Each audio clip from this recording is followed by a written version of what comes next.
My name's Carol Rogers and I'm the Director of House of Memories at National Museums Liverpool.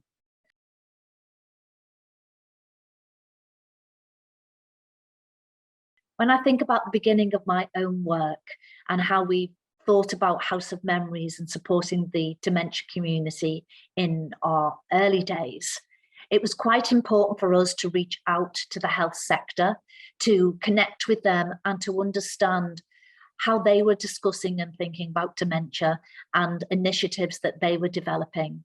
So I would suggest that at the very beginning of any project, it's important to get out there into the health community.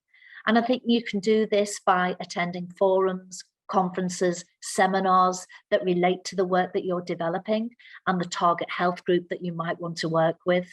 In my case, I attended Alzheimer's events, I attended local dementia action groups.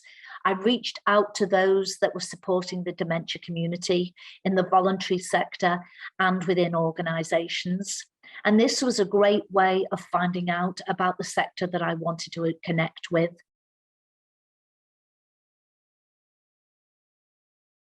Brokering the relationship is time consuming, and I would suggest that you really need to invest in this from the outset. It's not enough to just turn up at one or two forums and expect that you'll be able to develop projects and initiatives and commissions. I think what you've got to do is spend time with your partners, build a relationship, get to know one another. If you do have assets available to you, and in my case, I was working from a museum, make sure that your partners are introduced to your setting, invite them in, get to know one another. The second area of brokering that's quite important is do your homework. Make sure that you're up to date on any policies, strategies, or local initiatives supporting the target health group that you want to work with or the network that you want to work with. Being informed is key.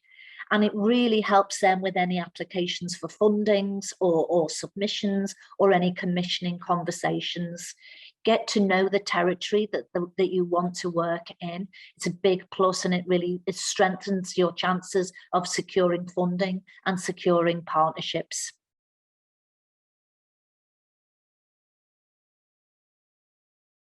When I think about the work that we do with House of Memories and the various different communities that we engage with, we like to put out there that we're available to everyone, and we want to encourage as many people as possible to access our programs.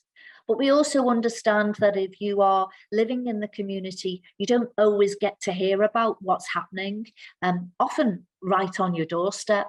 So we always encourage people to look to those networks that exist to support the community that you're connected to. In my case, it was the dementia community.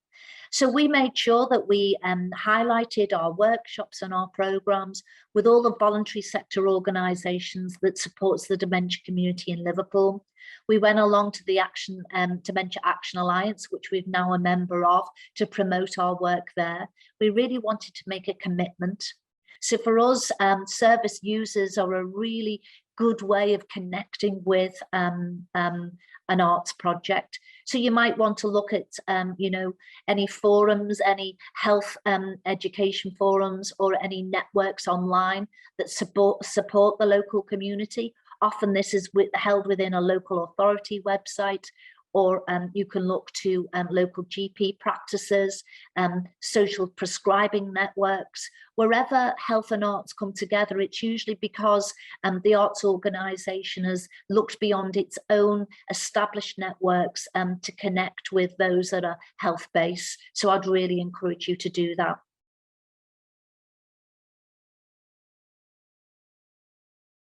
As an organisation, as an arts provider, I think it's really important to remain up to date with your own knowledge and awareness in terms of other arts interventions and trainings that are out there.